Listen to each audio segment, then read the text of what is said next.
एक तू ही निरंकार। व्यर्थ हो जाती सेवा अहंकार जब आता है। सेवा में गंवाना खुद को हरगिज ना गिनवाना है।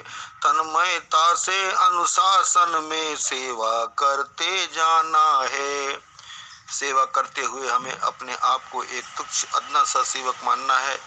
ये सोचना है कि चींटी की भी कोई हस्ती है पर हमारी कोई हस्ती नहीं। चाहे प्रबंध व्यवस्था हो या किसी और रूप में कोई आयोजन, हम अक्सर सोच लेते हैं कि मैं ना तो होता तो इस कार्य में इतनी अड़चने थी, ये कार्य तो हो ही नहीं जा सकता था। ये तो मुझे ही पता था कि इस कार्य को कैसे करना है। मेरा कोई संपर्क सूत्र ऐसा था जिसने ये कार्य करवा दिया था। और भी ऐसे भाव जिससे हमें ये लगने लग जाता है कि अगर हम नहीं होते तो ये समागम किसी भी रूप में होना संभव ही नहीं था। ये सब तो मेरी वजह से ही है। ऐसे भाव तो बिल्कुल जहर के समान है, क्योंकि एक एक महापुरुष जिसके अंदर इस निरंकार का वास है वो खुद ही अपने आप में इतना शक्तिमान है कि उनके लिए सत्संग की व्यवस्था करना किसी भी रूप में कठिन नहीं है।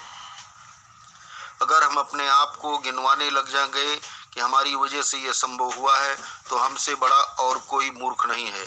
हम तो केवल इस निरंकार की कठपुतली है। निरंकार ने कृपा की है इसलिए हमारे शरीर से ये सेवा करवा रहा है। इसने धन दिया है इसलिए हम धन से भी सेवा कर पा रहे हैं।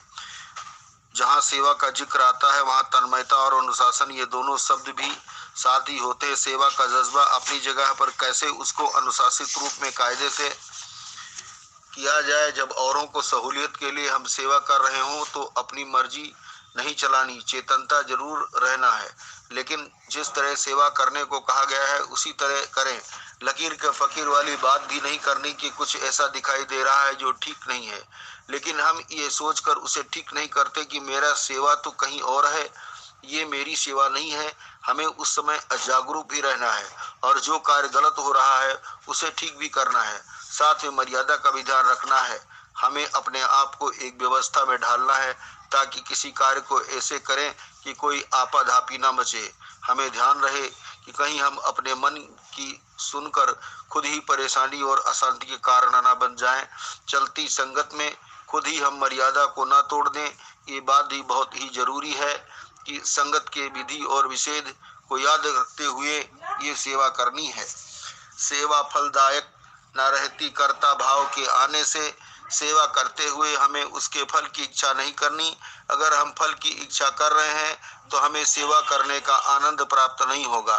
जब हम ये उम्मीद करते हैं कि हमारा कोई कार्य जो अधूरा है, सेवा करने से वो कार्य पूरा हो जाएगा, या शरीर में कोई पीड़ा है तो वो पीड़ा समाप्त हो जाएगी, यानी सेवा के साथ किसी तरह की मनोकामना जुड़ी है तो फिर सेवा अधूरी है। अगर हम अपने आप को कारण दे रहे हैं कि हमें शरीर ठीक करना है, हमें अपना मन ठीक करना है, या हमारी आर्थिक स्थिति सही हो जाएगी इसलिए हमें पर्ची कटवानी है, तो वो सेवा सेवा नहीं है, क्योंकि उसके पीछे स्वार्थ है। अगर हम सेवा को सेवा के भाव से करेंगे कि हम सेवा करने के लायक तो नहीं, लेकिन निरंकार ने कृपा की है इसलिए थोड़ी बहुत सेवा कर्तव्य रूप में कर पा रहे हैं। सेवा का फल तो सेवा ही है। जितनी सेवा करेंगे निरंकार उतनी ही सेवा हमारी झोली में डालता है। हम सिर्फ इस बात पर ध्यान रखें कि हम अपना कार्य सुंदर रूप में करें, ना कि इधर उधर दूसरों को परखने लग जाएं। अर्थ न कुछ सेवा का रहता, सेवा को जतलाने से निरीक्षित निष्काम सेवा अमृत के समान है।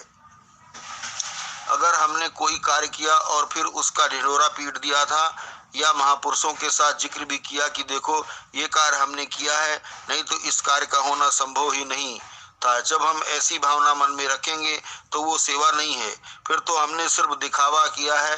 दातार कृपा करे दिखावे के भाव से दूर दूर हर सेवा इतनी पावन हो कि उस पर मनमत की कोई परत न चढ़ जाए।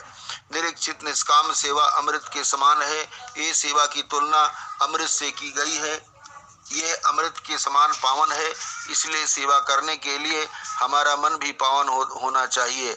अमृत का दर्जा ऊंचा, बहुत बहुत ऊंचा है।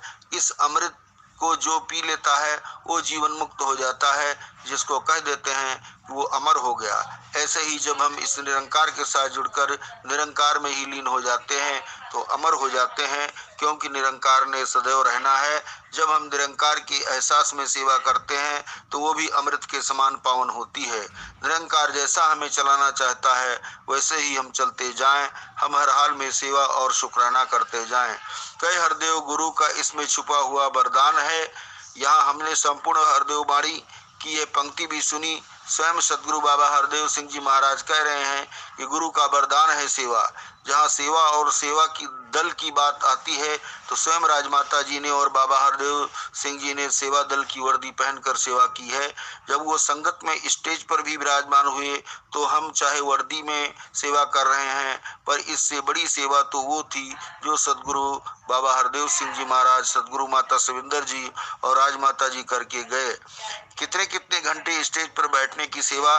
चाहे डॉक्टर ने भी कहा कि शरीर में ब्लड सर्कुलेशन, रक्त के प्रवाह के लिए हिलना जरूरी है, पर उन्होंने अपने आप को एक ही अवस्था में रखना ताकि जो संगत की नमस्कार की लाइन चल रही है उन सब से नजरें भी मिल पाएं और मुस्कान का आदान प्रदान भी हो सके।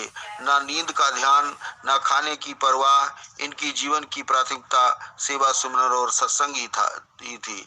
जहाँ इस संत निरंकारी मिशन के 90 वर्ष पूरे हुए हैं और जो सभी गुरुओं ने हमें सेवा का मार्ग दिखाया है, तो आने वाले दिनों में समागम पर सेवा रूप में अपना तन मन धन लगाना हमारी जिम्मेदारी बनती है। हमें ये सेवा का सुनहरा अवसर मिला है। हम अपना पल पल सेवा दल के लिए लगाएं, सेवा करने के लिए लगाएं। साथ संगत जी, धन निरंकार जी।